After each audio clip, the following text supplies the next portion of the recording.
Hello students, welcome you in third video of NIA 1881.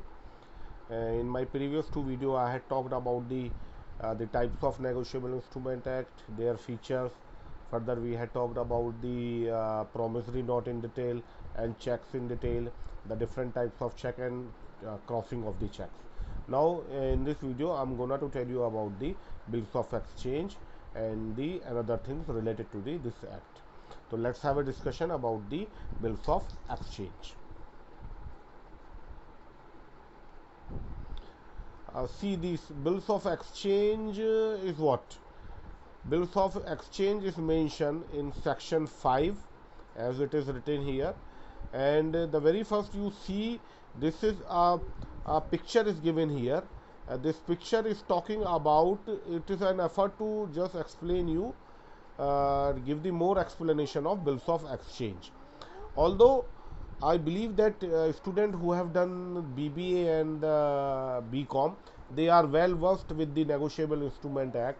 They have understood, they have studied about checks, bills of exchange and promissory note. Nevertheless, I am going to tell you in detail about the bills of exchange.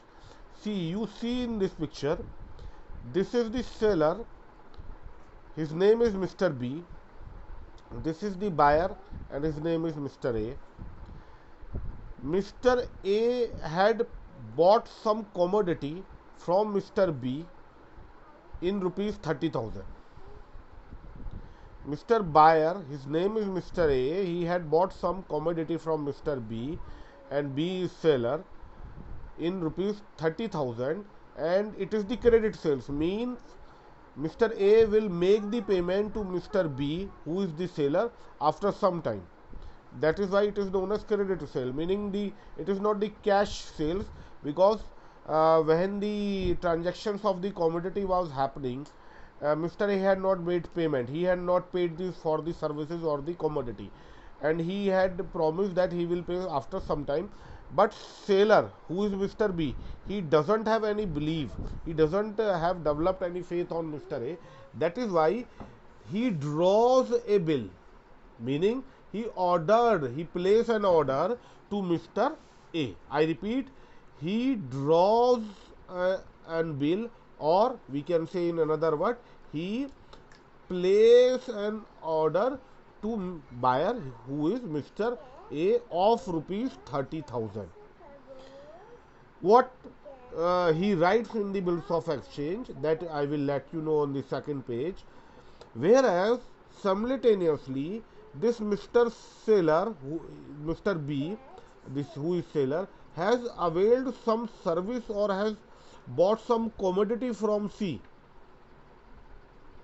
Getting my point? Mr. A has purchased something from the Mr. B. Mr. B has purchased or has availed any service from Mr. C. Then it means that Mr. A needs to make the payment to Mr. B. Mr. A needs to make the payment to Mr. B, while Mr. B needs to make a payment to C. So you will find there are again three parties like we had in check. The very first is drawer. Mr. A is drawer, who is the seller. Then Mr.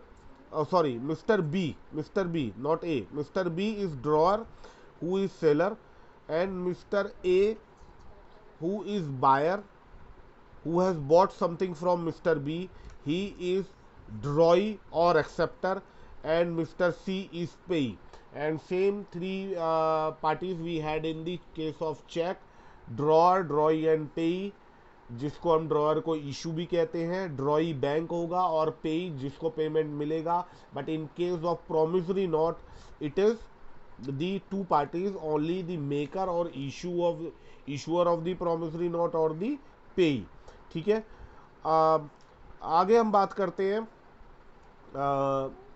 अगर आप देखेंगे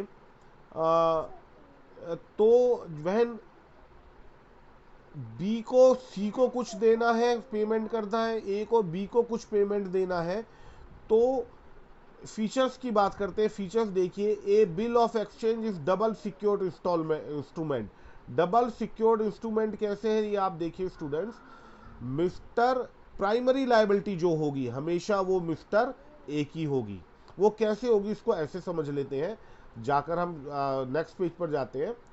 देखिए, this is the specimen